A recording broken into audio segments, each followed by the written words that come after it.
नमस्कार, मैं हूं सुधीर चौधरी और डीएनए के इस वीकेंड एडिशन में आपका बहुत बहुत स्वागत है।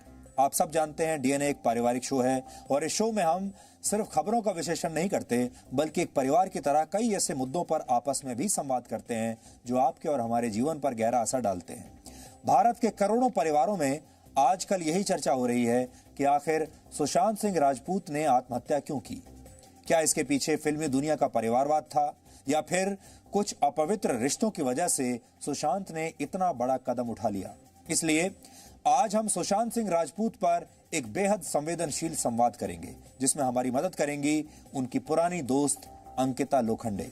अंकिता और सुशांत ने अपने करियर की शुरुआत जी टीवी के साथ की थी और ये दोनों पवित्र रिश्ता नाम के एक मशहूर सीरियल में काम किया करते थे और दोनों एक जमाने में शादी भी करने वाले थे।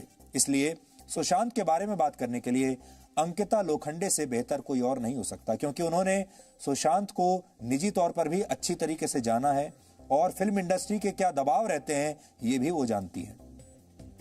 सुशांत के क्या रिश्ते थे फिल्म इंडस्ट्री में, सुशांत के दोस्त कौन कौन थे, सुशांत का अपना व्यवहार कैसा था, वो किस तरह के व्यक्ति थे, ये सारी बातें अंकिता आज आपको बताएंगी।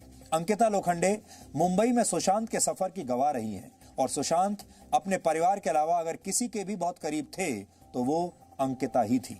इसलिए आज डीएनए के दर्शकों को यानी आप सबको अंकिता खुद ये बताएंगी कि आखिर सुशांत पिछले 1-1.5 साल में इतना बदल क्यों गए थे। क्या सुशांत वाकई डिप्रेशन में थे, ये डिप्रेशन फिल्मों की वजह से था या ये डिप्रेशन रिश्तों की वजह से था, और क्या अंकिता लोखंडे सुशांत को बचा सकती थी।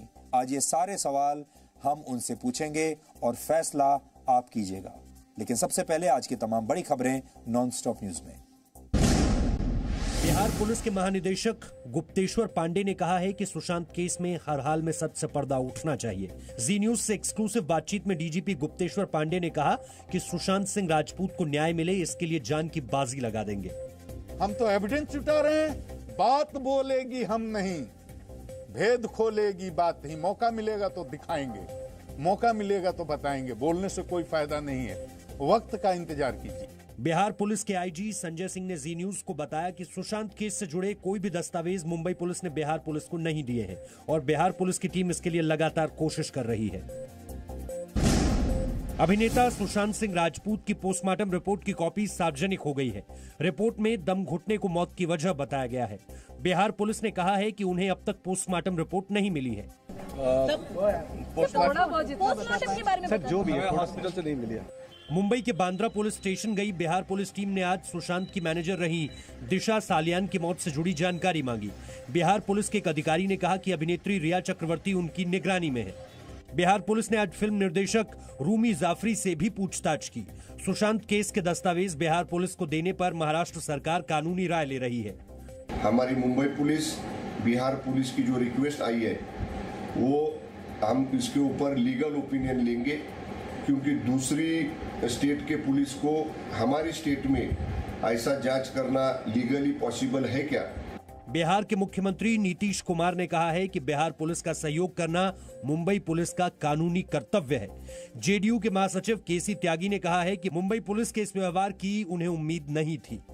हमें कहते हुए बहुत कष्ट है कि महाराष्ट्र पुलिस ने, गुजरात पुलिस ने कोऑपरेट करने के बजाय बिहार पुलिस को डिस्करेज किया, इंसल्टेड किया। मुख्यमंत्री नीतीश कुमार ने सुशांत सिंह राजपूत के पिता से कहा है कि अगर वह सीबीआई जांच चाहते हैं तो बिहार सरकार पूरा प्रयास करेगी कि सीबीआई जांच हो। अयोध्या में 5 अगस्त को होने वाले श्री राम मंदिर भूमि पूजन की तैयारियों की समीक्षा के लिए उत्तर प्रदेश के मुख्यमंत्री योगी आदित्यनाथ कल अयोध्या जाएंगे। भूमि पूजन से पहले अयोध्या को लाइट्स और दियों से सजाया गया है। अयोध्या में श्री राम मंदिर भूमि पूजन स्थल की एक्सक्लूसिव तस्वीरें सिर्फ जी न्यूज के पास मौजूद हैं। इस जगह पर 5 अगस्त को दोपहर 12:40 पर प्रधानमंत्री श्री राम मंदिर के लिए पहली ईंट रखेंगे। जी न्यूज के पास राम मंदिर भूमि पूजन के लिए निमंत्रण पत्र की भी पहली तस्वीर मौजूद है, जिसमें ट्रस्ट के महासचिव चंपत राय का हस्ताक्षर है और इस निमंत्रण पत्र पर आज यानी 1 अगस्त 2020 की तारीख अंकित है। प्रधानमंत्री नरेंद्र मोदी ने 34 साल बाद बनी नई शिक्षा नीति की तारीफ की है। स्मार्ट इंडिया हैकाथॉन 2020 के ग्रैंड फिनाले की प्रतियोगिता से प्रधानमंत्री ने वीडियो कॉन्फ्रेंसिंग के जरिए बातचीत में कहा कि नई शिक्षा नीति में पहले की कमियों को दूर किया गया है और ये युवाओं की उम्मीदों को पूरा करेगी। ये पॉलिसी 21वीं सदी के नौजवानों की सोच, उनकी जरूरतें, उनकी आशाओं, अपेक्षाओं और आकांक्षाओं को देखते हुए बनाने का व्यापक प्रयास हुआ है। प्रधानमंत्री ने बताया कि नई शिक्षा नीति नौकरी खोजने वालों की बजाय नौकरी देने वालों को बनाने पर जोर देती है। प्रधानमंत्री ने कहा कि नई शिक्षा नीति से देश की भाषाएं बढ़ेंगी और दुनिया को भी भारत की समृद्ध भाषाओं का पता चलेगा। अब एजुकेशन पॉलिसी में जो बदलाव लाए गए हैं, उससे भारत की भाषाएं आगे बढ़ेगी, उनका और विकास होगा। ये भारत के ज्ञान को तो बढ़ाएगी ही, भारत की एकता को भी बढ़ाएगी। राज्यसभा सांसद अमर सिंह के निधन पर प्रधानमंत्री ने दुख जताया है। प्रधानमंत्री ने ट्वीट किया, अमर सिंह एक ऊर्जावान व्यक्ति थे। पिछले कुछ दशकों से उन्होंने बड़े राजनीतिक घटनाक्रम देखे। वो जीवन के हर क्षेत्र में दोस्ती के लिए जाने जाते थे। उत्तर प्रदेश के मुख्यमंत्री योगी आदित्यनाथ ने भी अमर सिंह को श्रद्धांजलि देते हुए ट्वीट किया कि अपनी विशिष्ट कार्यशैली से भारतीय राजनीति पर अमिट प्रभाव डालने वाले मृदुभाषी राजनेता सांसद श्री अमर सिंह जी का निधन दुखद है।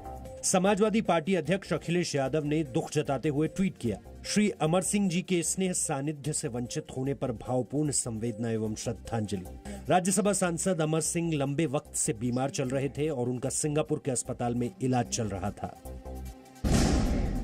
दिल्ली में अनलॉक 3 में होटल और साप्ताहिक बाजार खोलने का फैसला पलटने पर उप मुख्यमंत्री मनीष सिसोदिया ने केंद्रीय गृह मंत्री अमित शाह को पत्र लिखा है।